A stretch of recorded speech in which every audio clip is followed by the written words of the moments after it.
politics Welcome to as Politics as usual. usual. It's your boy Marz, and back with me, It's your girl Jay. and welcome to this episode, man. I am so happy that you're back. How you feeling, Jay? I'm good, hanging in there, can't complain, all those good things. How are you? Hey, another day in paradise. Another day in paradise. Fiddling, sorry, good. Really good. So what's going on in the world today? Tell us about what's going on locally. Um, so I'm coming off of, it's Friday, so what's today? Saturday here, Shabbat Shalom. I am coming off of, listening to DeShayla Harris's family basically tell us that they have not heard anything from any police forces, so either Virginia Beach Police Department or the Virginia State Police, about her murder. We all are collectively trying to just figure out and find answers for them. They literally this week gave the family back her cell phone. So they had her property. They went through her property. They deleted some of her property. So her Instagram was deactivated and erased and different things like that. And so it's like all these things is she's almost like being treated like a suspect. It's been over a month. Her and Donovan Lynch were both killed on March 26th. So at the oceanfront in Virginia Beach. So it's just been over a month, and we've been just really collectively just trying to figure out what is going on. Like even the family said, they're like, at this point, we're left to almost assume, just because of one, the proximity of Donovan's murder and DeShayla's murder, which is literally like a block away from each other, diagonally away from each other, like literally in a line, that how Donovan died, or whoever killed Donovan, is also responsible for DeShayla's death as well.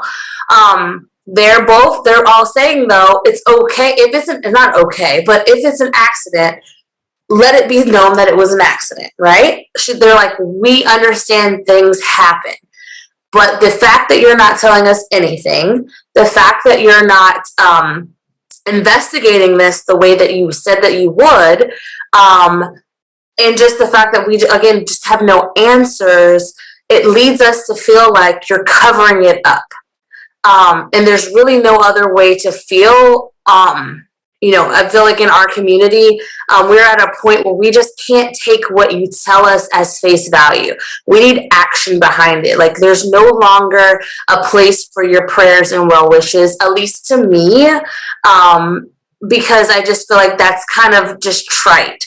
And it's kind of like, it's just one of those things that people do. It's almost like when, you see someone and you say, oh, how are you doing? But you walk away before they can answer. You know what I mean? It's like, if there's no feeling behind it, if there's no real, merit behind it, then just don't say it. I would rather you say it, because at the end of the day, there is a clear line, right? There's a line that's been drawn. 2020 was that line for everything. I think, it was a reset.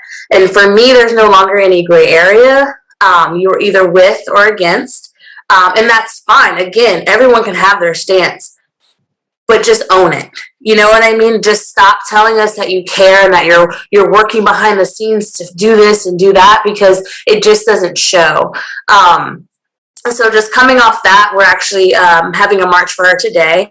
I believe once this airs, it might be after. But either way, we're having a march today. And then I just asked, I know this is kind of relevant, but I asked for anyone to just kind of research DeShayla Harris, research what's going on.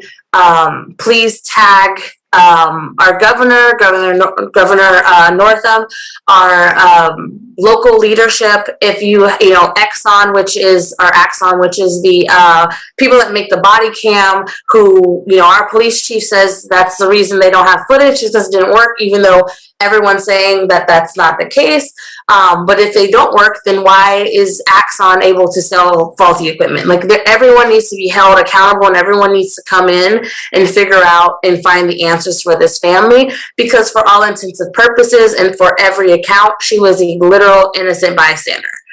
So again, also being a Black person in this area, if they're not able to catch murders happening, if they're not able to see footage of things like that happening, then how am I supposed to feel safe when they're interacting with me on any other accord, right? So when I get pulled over, when they come to my home, if they have all the equipment and they have all the footage or all the equipment to be able to have footage and they don't utilize it, or they're not doing proper measures as far as following protocol, policy, procedures, how do I know they're going to do that in any other aspects? So this goes a lot further than me than just, I want her to find answers, but also just collectively as us in the community, like I just can't trust my interactions with police, especially Virginia Beach police, if they are not being held accountable when they do mess up, or having putting any action behind the words as far as like finding out what happens when things go awry.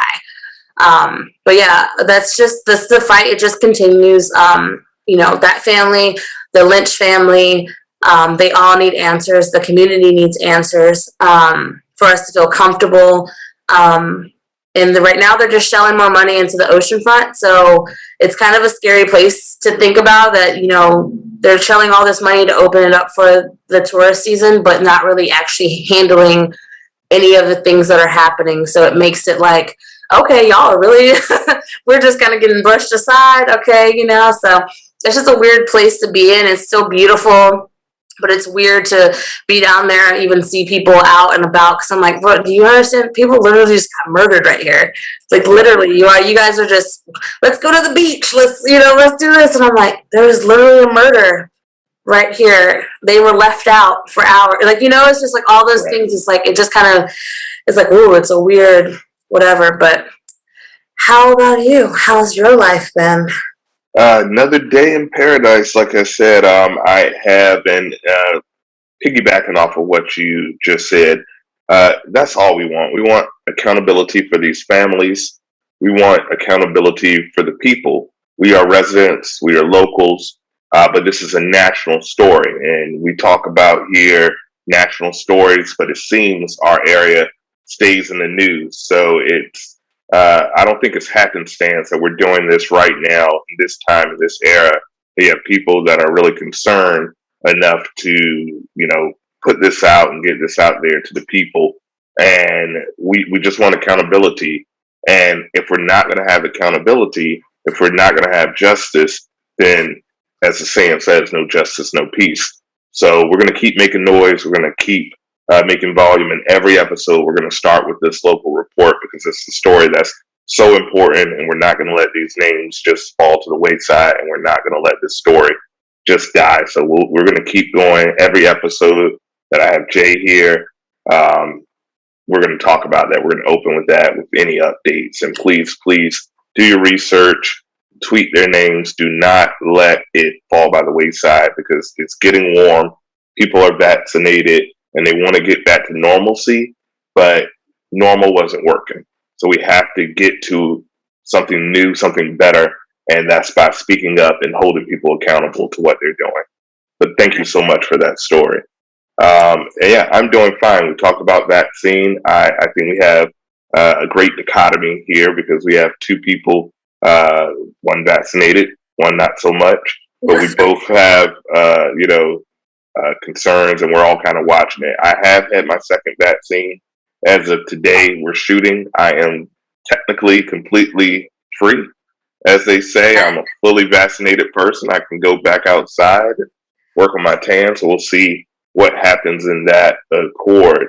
And I like to speak truth to power at all times. So I will give a full account of my experience for anyone that's on the fence about getting vaccinated. And here at Politics, as usual, we're politics from A to Z. We're not medical doctors. So we're going to start by that. At the end of the day, do your research, make your decision for yourself.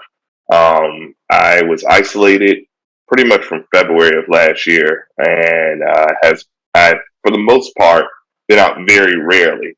It feels like I've just done a year in a very luxurious pen with DoorDash being delivered. So I'm not comparing it to my incarcerated brothers and sisters. Federal prison. Yeah, the federal. I meant the Martha Stewart one. Cute puppies and gourmet food delivered. But nevertheless, I have not been outside really for almost a year and a half at this point. And so I was never much on vaccines. Prior to that, I had never had a flu shot in my entire life. I had your regular vaccines that children have and what you have in college and things of that nature. But I never had a flu shot, but I elected to get this just because, we've had millions of people infected, hundreds of thousands of lives lost, trying to get to a new normal. The first shot, a little soreness, bit of a headache, not bad at all. Second shot kind of did a number on me. Made me very fatigued, very tired. The brain fog was different. As someone that tries to stay control of his faculties at all time, coming in the room and forgetting what you were going into the room for was very, very, very new experience, not a very comforting experience. So I can only imagine that people that's actually impacted, after 48 to 72 hours, I was back to normal. No pain in the arm, no brain fog, no headaches. I was fine. But I can't imagine that people that have really been impacted by this disease that have these symptoms to this day. So it's new. So I just want people, I noticed that we've seen a lot of relaxing of orders. Even here in this state, we're not as bad as Texas or Florida or some of those other states, Georgia. I'm proud of what the governor has been doing, but I still feel some of these rules on relaxing are a bit too quick. So just be safe out there, everybody. Everyone that views the show, fans of the show, friends of the show, just be safe. And that's really all I want to say. But other than that, I'm doing great. But we're going to take a brief break, and then we're going to be back with more, and we have some words coming up. And we're back to Politics as Usual, where we look at politics from A to Z. Speaking of Georgia, you were talking about, hot spots. But in Georgia, we just had a happening in Atlanta with Morehouse College. Do you have a clip of that? Yeah, actually I do. And this, let me tell you, every time someone says racism does not exist in the country, we get a constant reminder that it most definitely does. Morehouse College debate team is a powerhouse, year after year winning national championships. The students also dealing with persistent, subtle, and not so subtle racism in a college debate world that is predominantly white. This was the last straw. Morehouse debate coach Ken Newby says that last weekend, during round 5 of the annual U.S. Universities Debating Championship, which was conducted on Zoom this year, the cameras of some of the other debaters in the room were turned on, and when they should have been off, and my debaters could see them mocking them during their speeches while they're delivering their speeches. White debaters clearly using racist gestures and comments about the black Morehouse debaters, and the judges did nothing to stop it, but instead rewarded the offending debate teams. So the championship Morehouse team pulled out of the tournament in protest, and then other college teams pulled out in solidarity, including Spelman, and the entire tournament had to be canceled. Only then did the tournament organizers apologize and begin to listen to black college debaters from across the country. And the more... So that's enough from that clip. All you need. Really all you need. That's all you need. All you need. And that really is the case. It seems that... There we go. Yeah. So Jay, what do you think? Oh, well. A lot to dig into. Well, three things, right? One, it's the allowing it, that you allowed it to happen until you were called out for it, until it was too much for you to handle and ring in, right?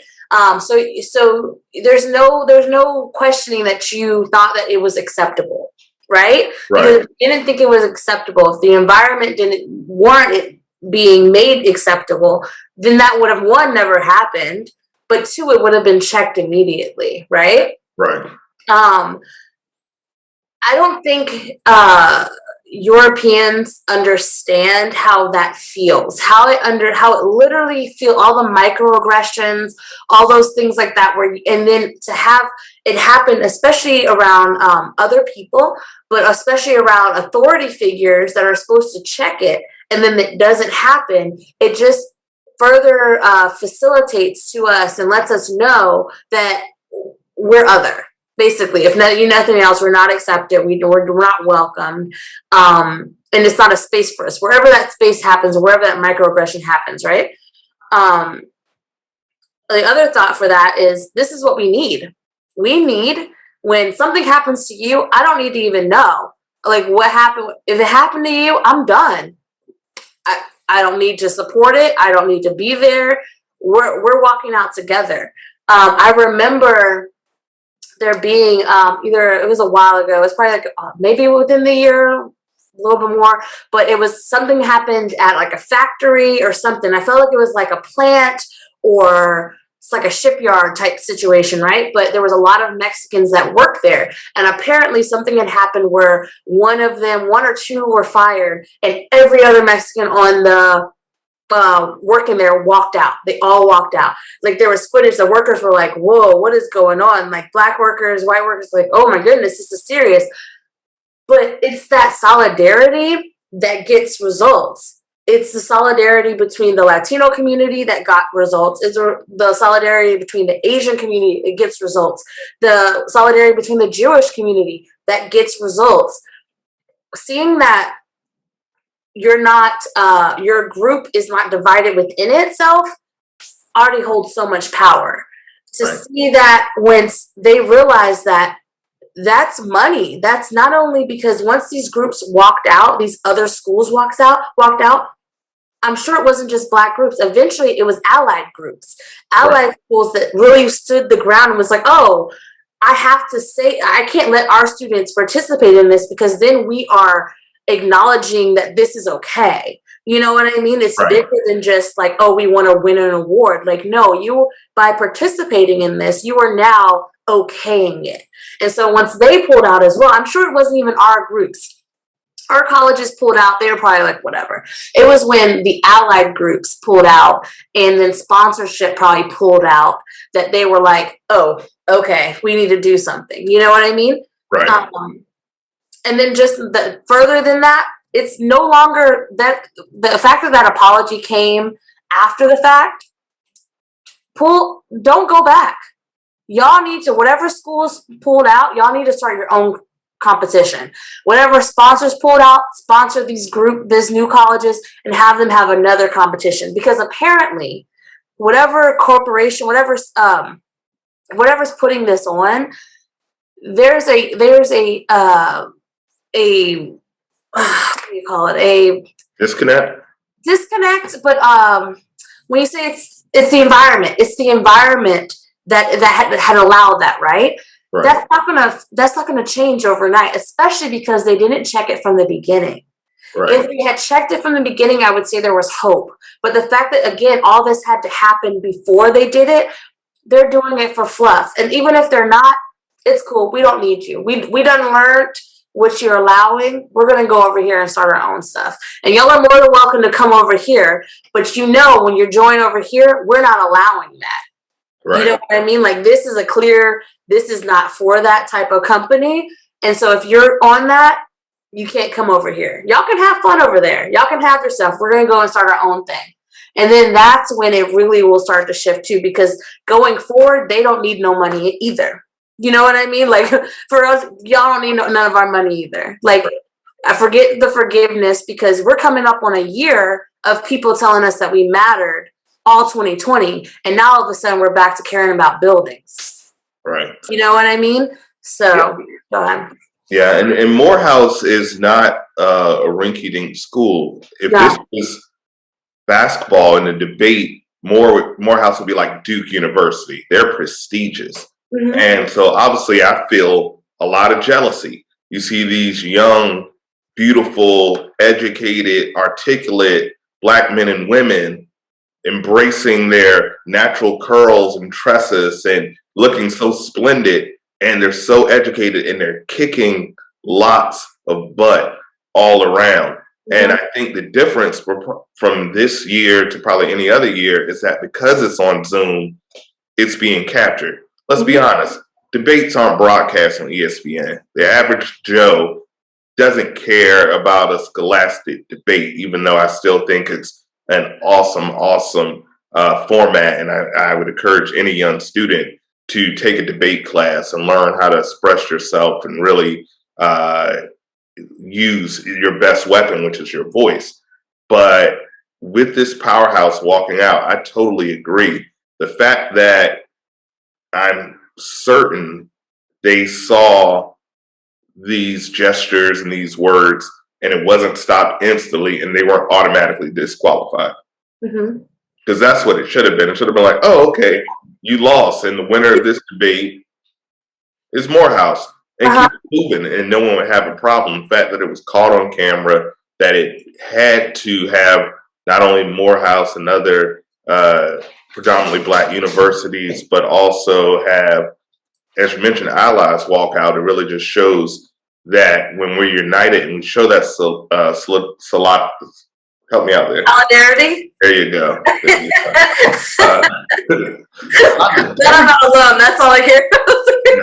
Solidarity, that's the word. But when we have that, we have so much power. So I'm so proud of those brothers and sisters that decided to walk out and say, you know what, it's not worth a trophy, it's not worth it.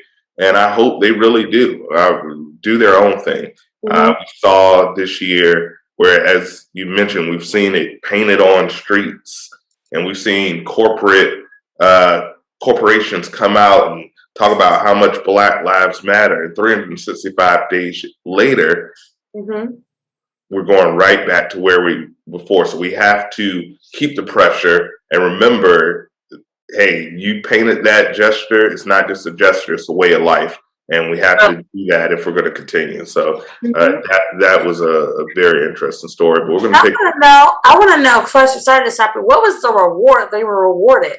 Like, they were actually not reprimanded; they were rewarded.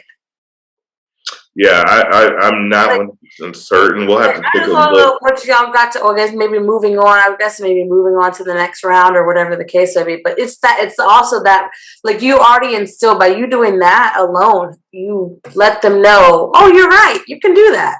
You know. And technology, like you said, that is a great thing about what happened, right? One, technology is great because one, you have access now. If you were having a debate, I may not be able to go. Now I can have access to it, right? But it's also the fact that it's really tripping a lot of people up because they're not realizing they're catching themselves up. The same way we were catching the police and stuff and everything else with these like they're literally, and it's themselves doing it. Like they literally have control to turn off your camera, turn off your audio, and you're catching yourself because it's no longer. Our ancestors, everybody, they coming for you, man. They're coming and doing some work. Yeah, that video the other day where the gentleman refused to call this young doctor by her name or the title that she earned. Just the ego of some of these people. The capacity of him. Yeah, just so used to be able to oppress with reckless abandon, and now he's lost his career. He's lost his career when he simply could have said, pardon me, doctor, and kept it moving. So, Zoom isn't going anywhere. All these broadcasts isn't going anywhere. More businesses. It saves so much money than sending someone out to Toledo, Ohio to do a meeting for when you can do it over Zoom. So it's not going anywhere. So people better really make sure they come correct moving forward because it's going to be captured. But we're going to take a quick break, and we're going to be back after this with the next story. Politics as usual, politics from A to Z. Welcome back to Politics as Usual, where we're doing politics from A to Z. It's back with your boy Marz and with my homegirl Jay. That's me. So we have a story that's been going on recently over the last week that we really wanted bring to the attention of everyone here, all of our audience, all of our fans, all of our friends of the show. We wanted to bring this story to you because it's just another case where things do not appear to be slowing down between police and the way that they're just executing us. So, Jay, I believe you have a clip of what's been going on that you'd like to show. Yep. Come on. There's new video that shows the moments leading up to the police shooting of Andrew Brown Jr. Sheriff's deputies shot Brown in his car last week while they were executing a search warrant at his home in Elizabeth City, North Carolina. We still haven't seen the body cam video, but a nearby security camera recorded the deputies pulling up in a pickup truck. Look.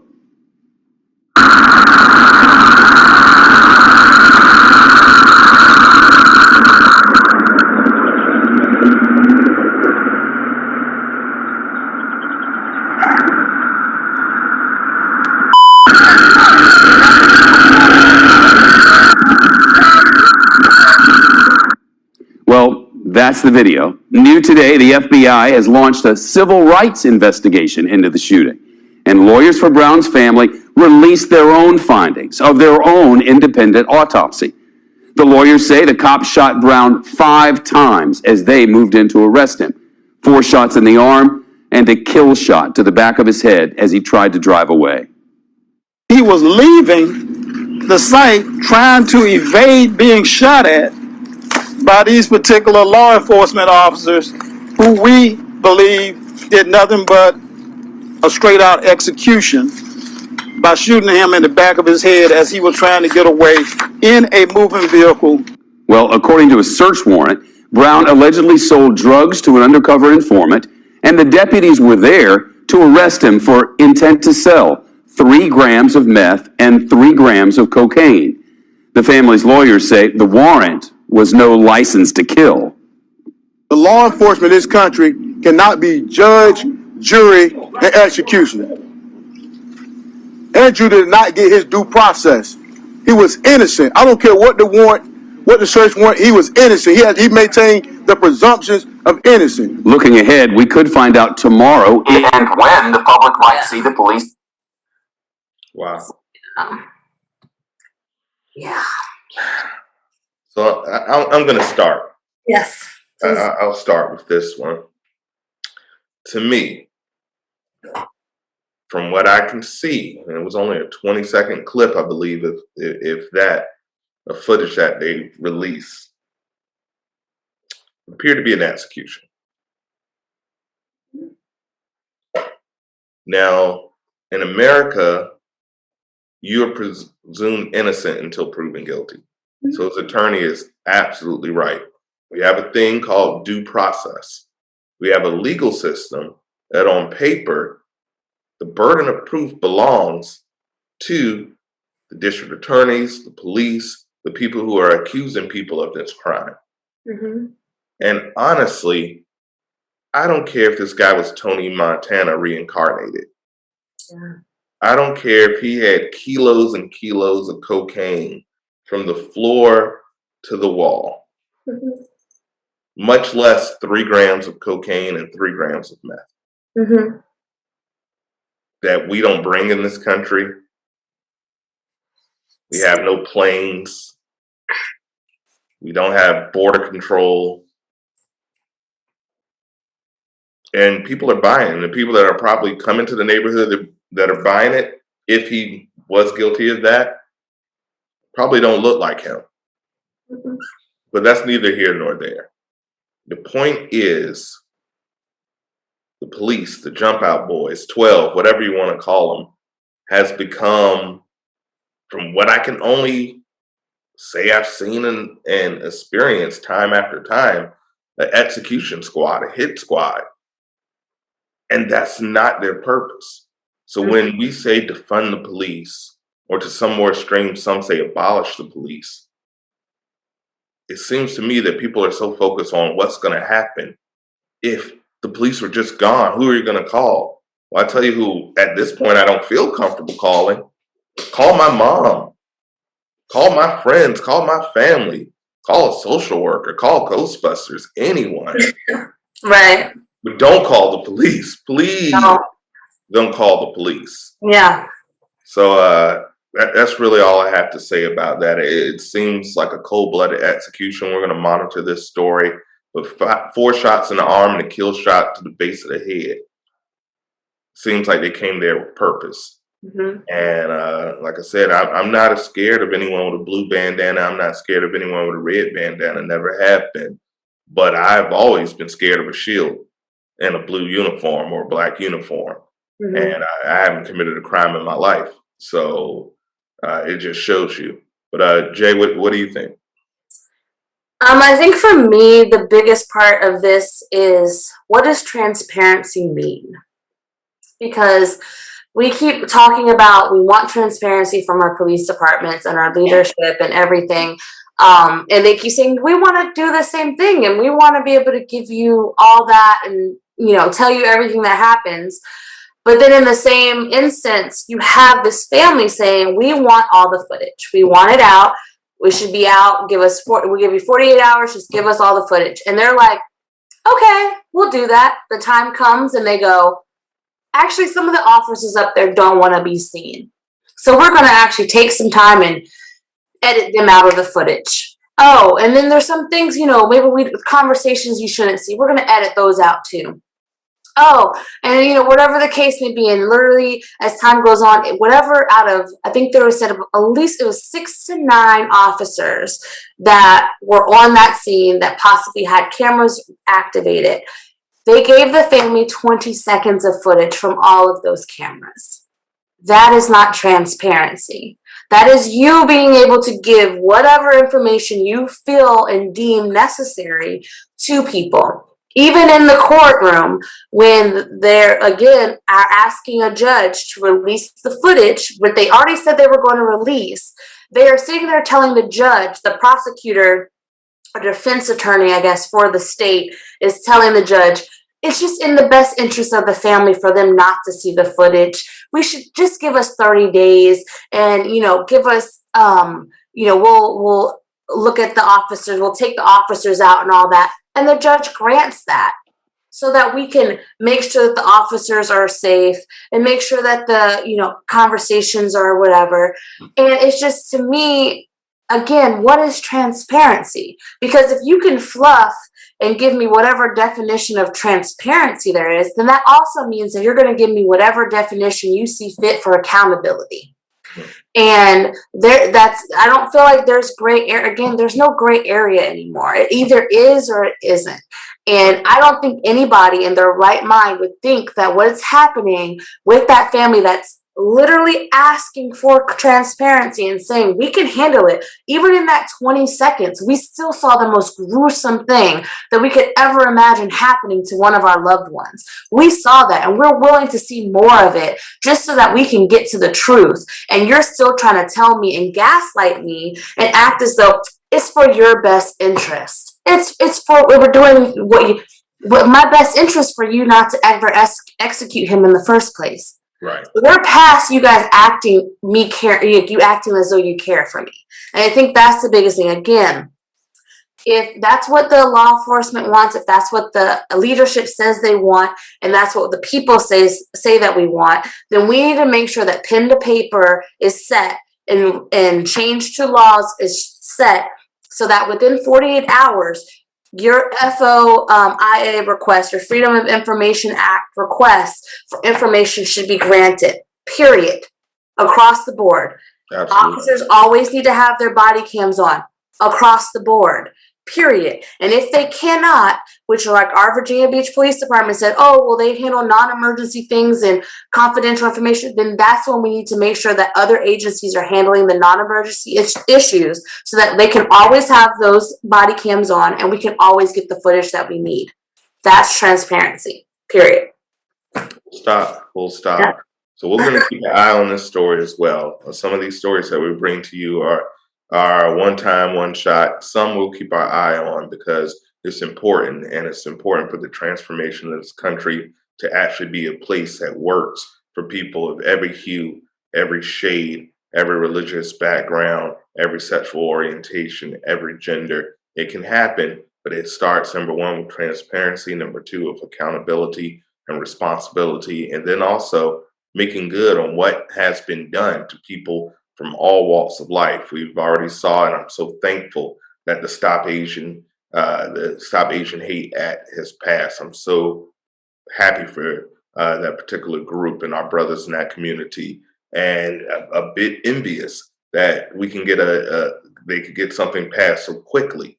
A bit envious when the Ku Klux Klan has still not been deemed a terrorist organization, but another president wanted to make Antifa a terrorist organization, or Black Lives Matter a terrorist organization, and I don't remember Black Lives Matter ever burning crosses or anything like that. So Churches. we have a long way to go as a community, but as tragic and trauma porn as it seems to see this happen time and time again, it's going to have to continue to have light shed on it, because this is a global problem. White supremacy is a global problem. It's not a problem that just impacts Virginia, Hampton Roads, the East Coast, the United States. It impacts every facet of the world, the global economy, society as a whole. So we have to see this just torn down and restarted. It's something that works for everybody. So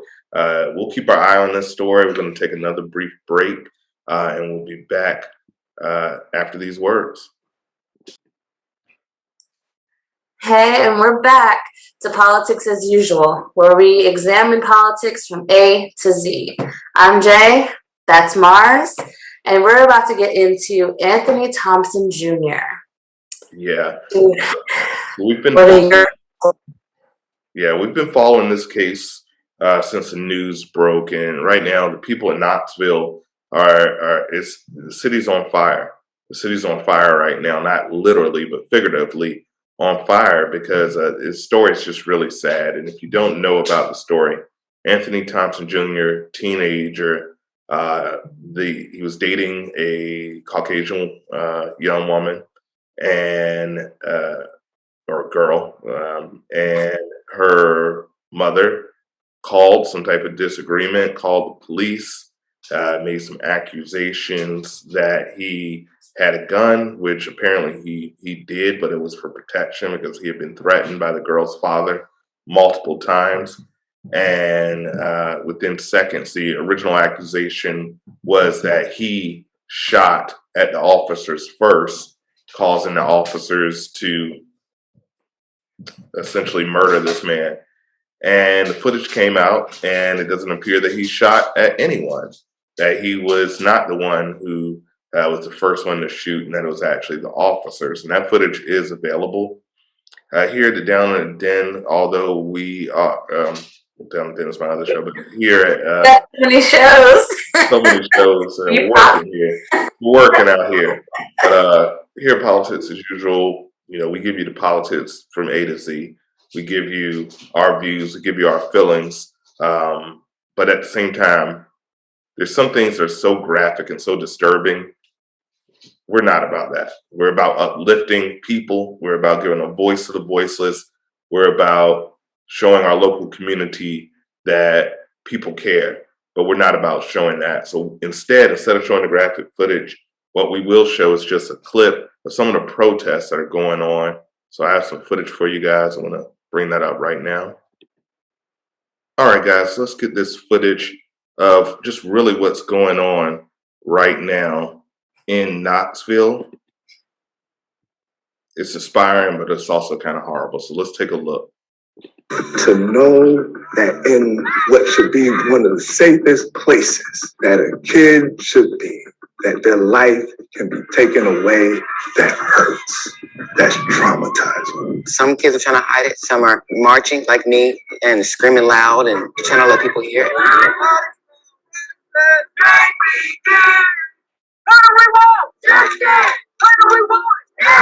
Now we are in downtown Knoxville, Tennessee, where there are dozens of people protesting.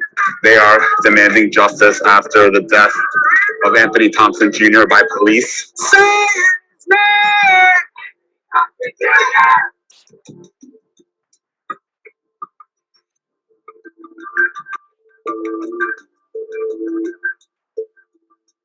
It's not that these students, these young people don't care about dying, it's that we are not offering them real ways of thriving in life.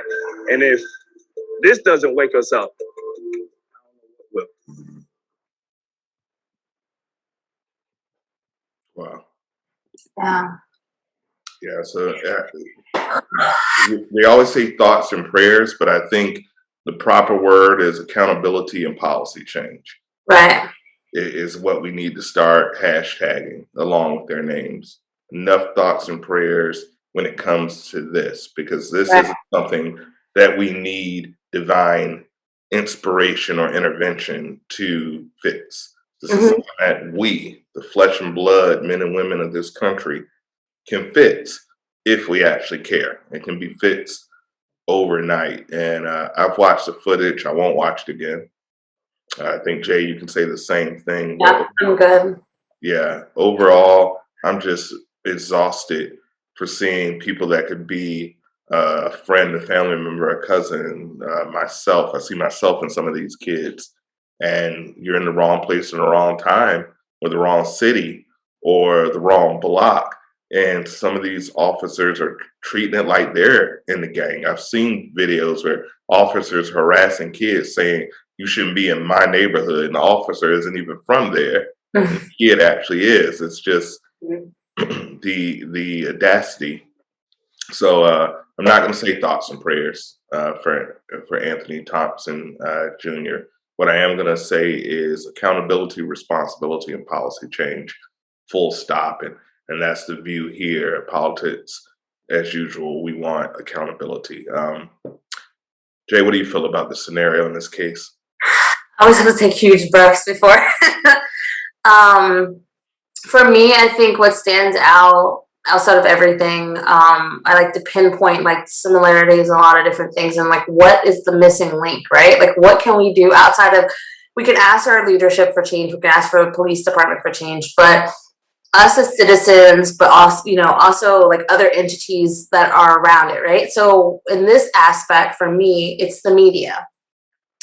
The media put out what the police said, which was verifying that, yes, there was a school shooter, verifying, yes, that the school shooter shot a police officer, put out as well, any other accounts that the police department felt like they should be able, should put out, right? Whatever their truth was. And they helped to spread that truth. We saw it here on March 26th when the police shot and killed Donovan Lynch and shot and killed Deshayla Harris. They first put it out when we all woke up on Saturday. It was labeled as a mass shooting, that the shooter was apprehended, that there was mass casualties from that mass shooting, when in all actuality, there was 3 different instances. And yes, there was people that got shot rather, at one of the instances. The 2 other instances where people actually died from, which was Donovan Lynch and Deshayla Harris, had nothing to do with that. And it also had nothing to do with, none of the scenarios had anything to do with the mass shooter at all, right? And then for all intents and purposes, Donovan Lynch also was not a mass shooter, and therefore both of those casualties did not come from a mass shooting. So all of those things played a part into why also in the lack of accountability that was given to the police department, but also the fact of the spread of information. So then when the families are trying to fight for justice for that person, you have all these people being like, well, wasn't that a mass shooting? Or, in the case of Anthony Thomas Jr., wasn't he a school shooter? Didn't he shoot a police officer? And it's like, no. So now literally so much time is being spent trying to unravel this web of untruth, of lies that got put on, the smear campaigns that get put onto these victims. When I just asked, a lot of times, there was a press, we asked the press just to use some, if you know that the police department has a record of possibly lying, right? There has been accounts that we've seen. The George Floyd case, we saw how they said, oh, he died from health issues, or he died from, it had nothing to do with anything. Now all of a sudden we see, oh yeah, they fluffed on that. You know what I mean? They lied clearly about that. So many times, Breonna Taylor, they said there was no casualties. That girl died in her apartment. What do you mean nobody died? Like, you know what I mean? Things like that. And then the media just goes, oh, they must be telling the truth. When we know that they have a history of lying, why are they going to tell you that they did something wrong? Why would they? But I need these journalists, I need these investigative reporters to really ask the questions, to really get the answers, because right now all they're doing is waiting for a press release to come and regurgitating that information and not doing any due diligence to make sure that this is accurate information that they're putting out.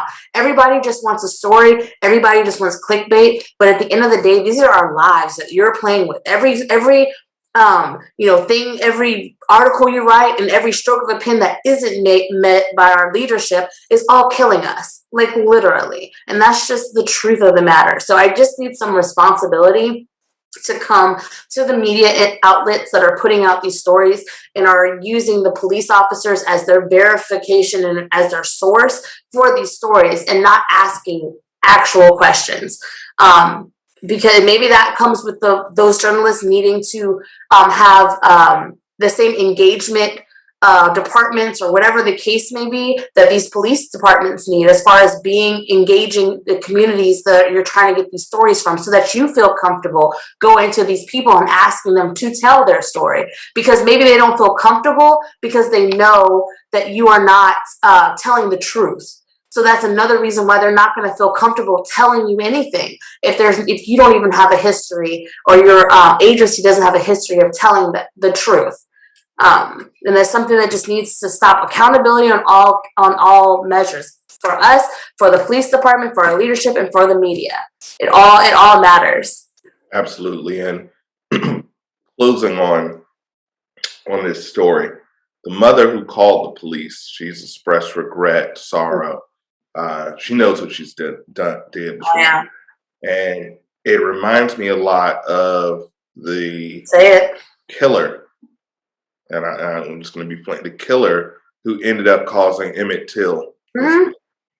Very much. So much guilt was on her cold, bitter old heart that now she comes out and admit that it was all a ruse. It was all a lie. Yet she's free to live the rest of her life and have grandkids and great grandkids probably. And Emmett Till, his whole branch of his family tree has been clipped and destroyed forever with no accountability. And I feel if you can send Bill Cosby to prison at 80 years and he was convicted, and it seems like that's what he deserved, and we're not arguing that, but we're arguing for the same type of justice. Mm-hmm.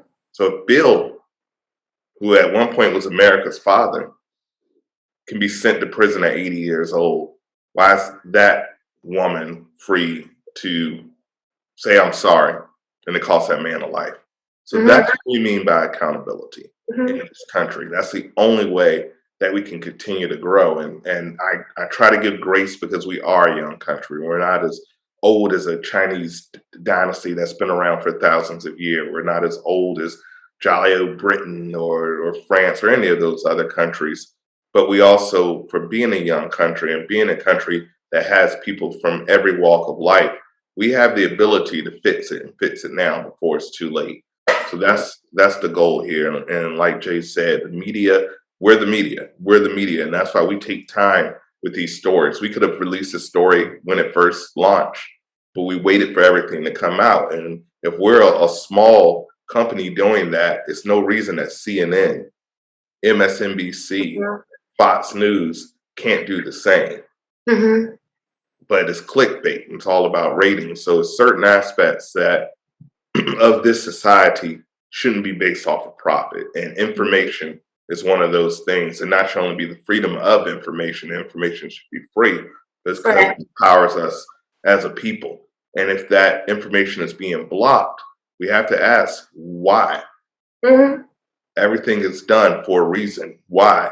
And it's amazing that this country will confirm UFOs, but when it comes to racing things, the things about racism, everything has to be hidden or redacted. So they're saying, hey, Independence Day coming true, not so much as a threat of people learning on how truly impactful racism impacts a society. Right. So we want accountability here, but we're going to take a brief break and we're going to wrap up. But as always, thank you so much for listening. We'll be right back after this. Welcome back to Down in the Den, welcome back to Politics as Usual. It's so many shows. So many shows. Boy, Marz, and with me is Jay, and we're about to go ahead and wrap this show up. But we have one story that kind of brings us a glimmer of hope, a very small glimmer of hope, but it is a step in the right direction. Our president, number 46, Moneybag Joe Biden, has requested that the Senate pass the George Floyd Act 2021 by the anniversary of his death, which will be by the end of this month here in May. So to talk about that, Jay, go ahead and tell us what we have about this George Floyd Act, and then we're just going to talk about the pros and cons and what we all think about it. Okay, so what I'm seeing is that it will lower the criminal intent standard to convict a law enforcement officer for misconduct in a federal prosecution, limits qualified immunity as a defense to liability in a private civil action against a law enforcement officer, and grants administrative subpoena power to the DOJ in pattern or practice investigations. It's going to create a national registry for the National Police Misconduct Registry to compile data on complaints and records any police misconduct. It also establishes new reporting requirements, including the use of chokehold. So it limits unnecessary use of force and restricts. So it's like it limits them, but I don't know. I feel like there's still gray area, but we're gonna go with that. And then it also create a uniform accreditation standards for law enforcement agencies, and requires the law enforcement officers to complete training on racial profiling, implicit bias, and the duty to intervene when another officer uses excessive force. So all of those are great talking points. Like, I really hope that, it's something, it gets passed, right? My concern is always, one, why does it always take so long for us to get anything?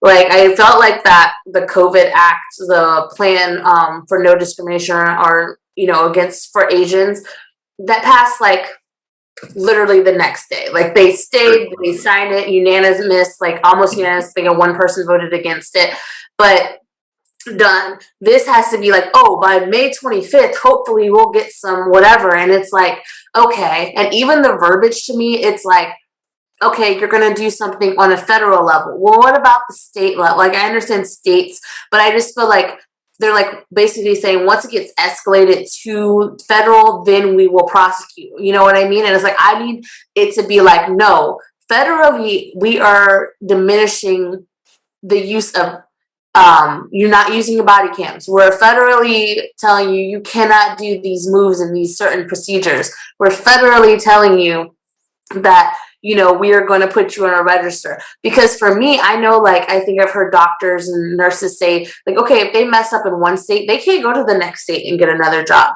That's across the board. And I think there's a lot of that, right? There's police officers that get fired and are quit, and they're under investigation, but they quit so that they can save their record.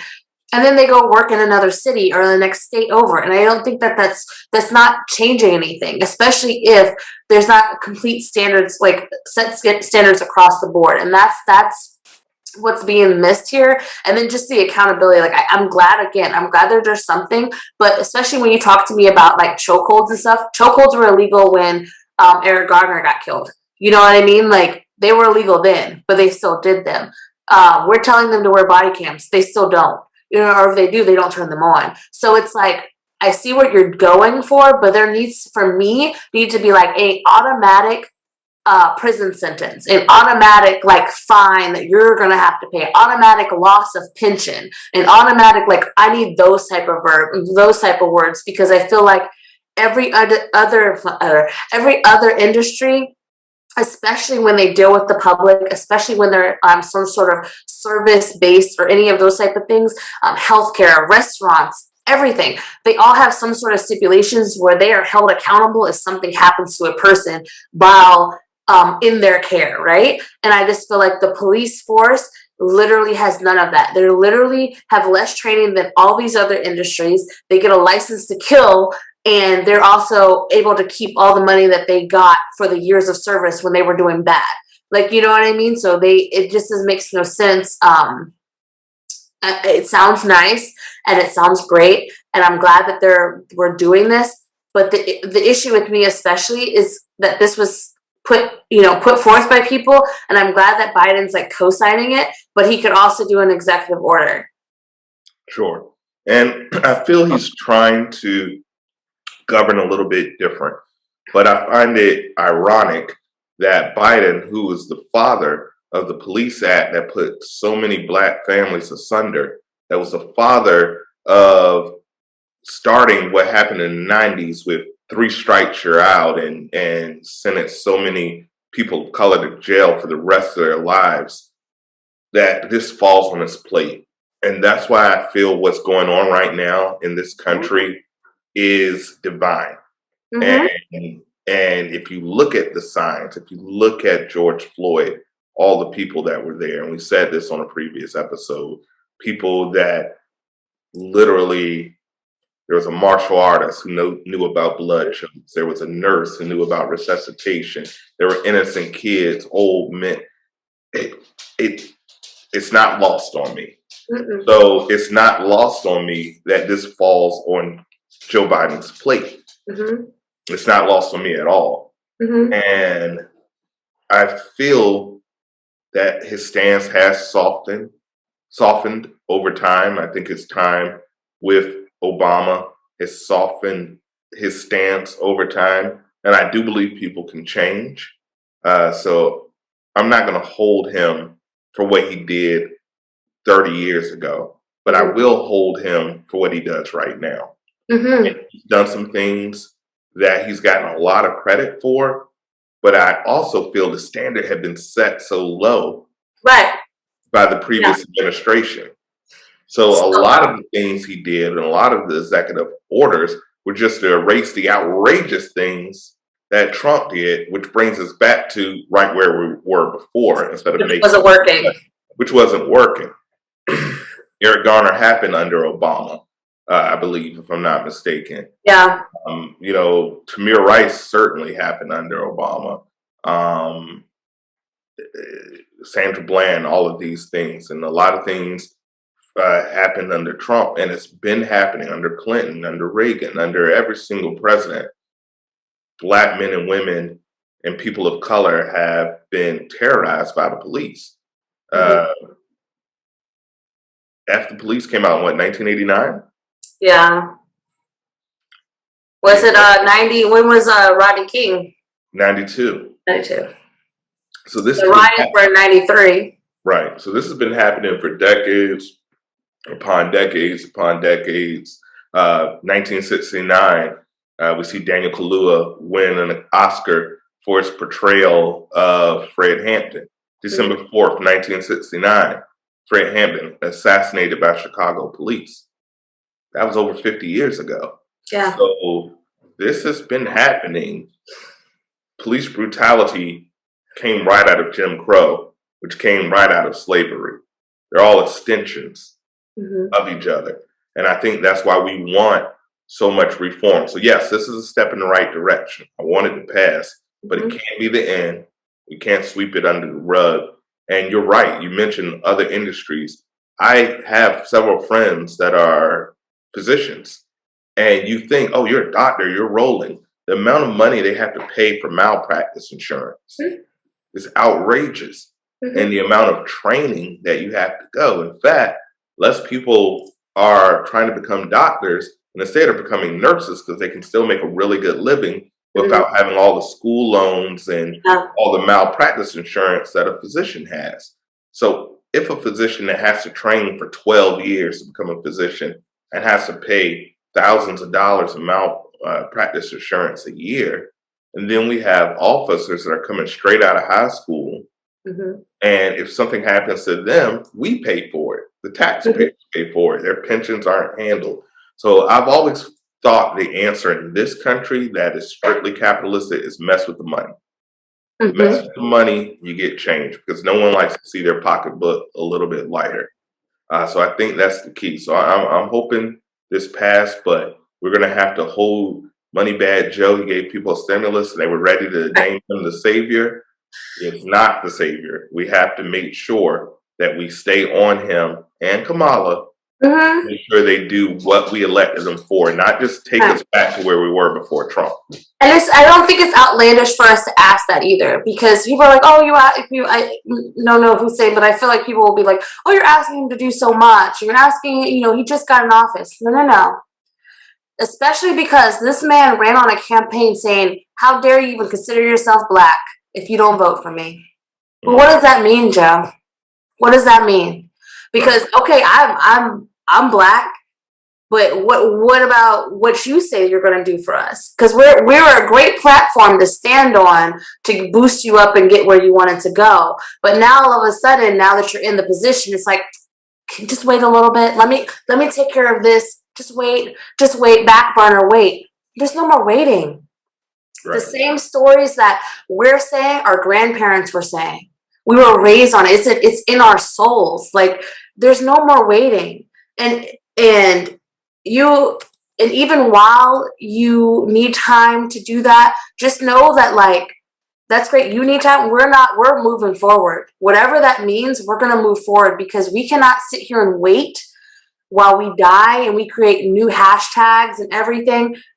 This year alone, in Virginia, which is in a state of emergency right now, literally, there has been at least 5 national cases of police brutality where someone was either maimed or killed.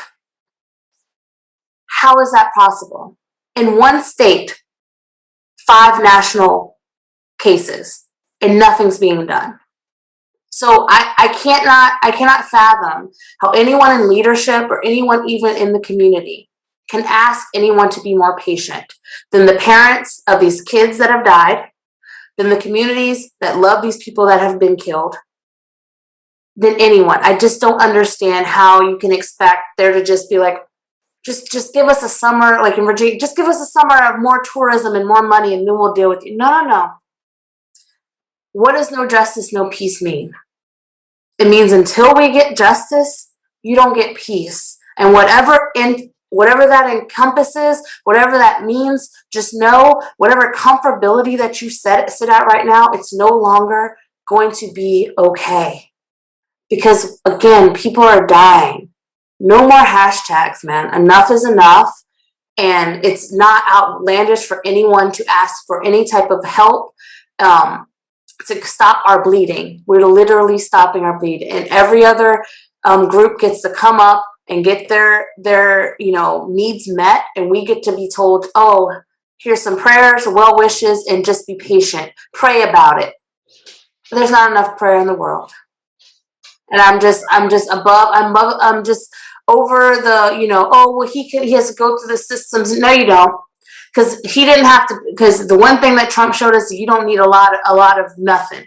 If you want to do something, you can do it. And if you really want to do it, you'll do it. Period. If you thought it was something that needed to be done, you would have sat down the first day and struck pen to paper and across the board. And you could have done it from all groups. You could have done the Transgender Act. You could have done the Asian Act. You could have done the Black Act. You could have done all of it. We're just saying, give us what you're giving everyone else so easily. Absolutely. Period.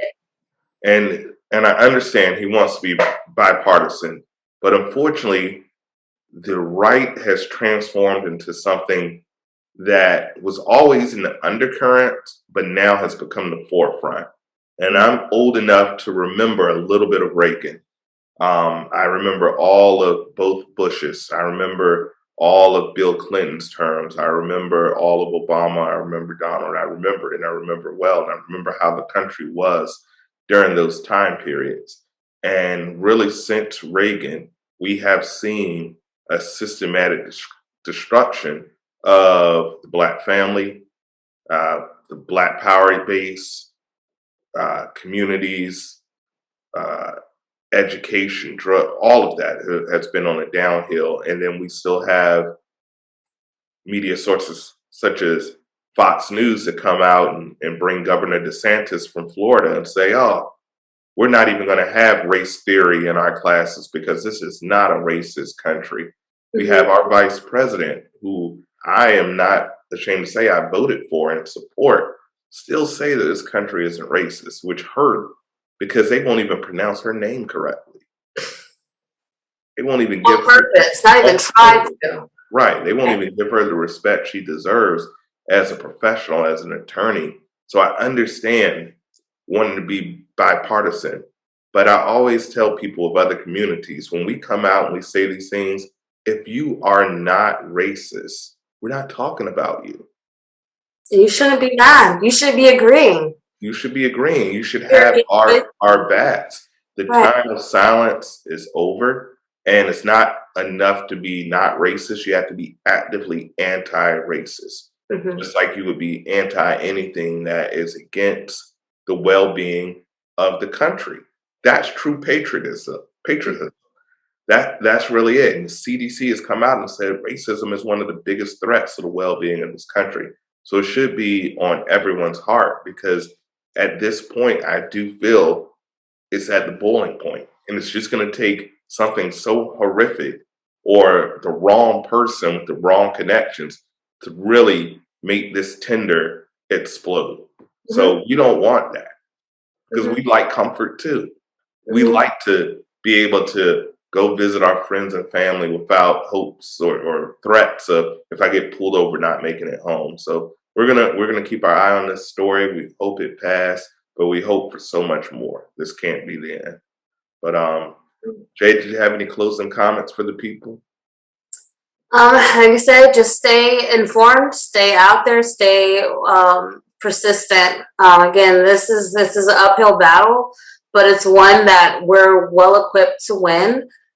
We have, our history behind us. We have the truth behind us, and we just have our own wherewithal, to accomplish this. We just have to stick together. We have to let our voice be heard and just be consistent with it, because we can't let the littlest thing, it's not everything. Okay, what about race or whatever? But literally, we can't let even the littlest thing go unnoticed or untalked about, because it all affects everything. It's literally the pebble in the water. Everything affects. So even from, like you said, the microaggressions where that doctor couldn't be called by her title, Kamala not being addressed by her name or her title, Vice President Kamala Harris, like, you're not addressing her properly. Like, all of those things, like, matter, like, up until the fact of you doing things that are illegal and persecuting us. Like, everything, our day-to-day matters, and that's why it's so imperative that our allies are actively not racist. We are actively letting our voice be heard, and we are just sticking together through the entire process, because that's how we're going to beat it all.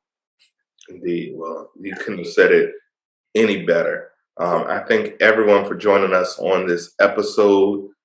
Please check out Cusp if you like what you're hearing. Support the Cash Apps. We're doing big things here in this community, and I'm just so happy that we have a platform to share to you what's going on, what's in the hearts and mind of the people, straight from the people. So as always, it's your boy Marz. And it's your girl Jay.